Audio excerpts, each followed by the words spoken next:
Ang isang basong juice nito ay sapat na para linisin ang ating liver, kidney at balat. Ang gagawin lamang, kumuha ng sibuyas, isang pirasong malaking sibuyas, 10 pirasong kalamansi. Pwede din gumamit ng lemon. Mas prepared ko ang fresh kalamansi. Tapos 4 or 5 pirasong bawang. Lagyan ng 1.5 basong tubig. Pakuluan sa loob ng 8 minuto. Depende sa inyo kung lalagyan nyo ng ibang pampalasa tulad ng asukal or honey. Basta mahalaga, mainom nyo. Ang benepisyo ng pag-inom ng ganitong juice ay nalilinis ang ating bituka. Kolesterol nyo tunaw dito. Mapapansin nyo din sa pag-ihi nyo, may mapapansin kayong sebo-sebo. Basta nagsama-sama ang bawang, sibuyas, kalamansi, fully loaded yan sa vitamin C. Grabe immune system nyo dyan, biglang lalakas. Ang bawang, sibuyas at kalamansi din ay matinding antioxidant sa taglay. Kung may nagbabantang mabuong cancer cell sa ating katawan, auto-kill yan sa kombinasyon ng tatlo.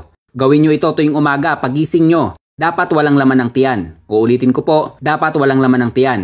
3 beses sa loob ng 1 linggo. Kung may liver at kidney problem, gawin nyo yung isang video natin tungkol sa dahon ng papaya. Ayan ay araw-araw nyong i-take. Tapos itong sibuyas, bawang, kalamansi, 3 beses naman sa 1 linggo.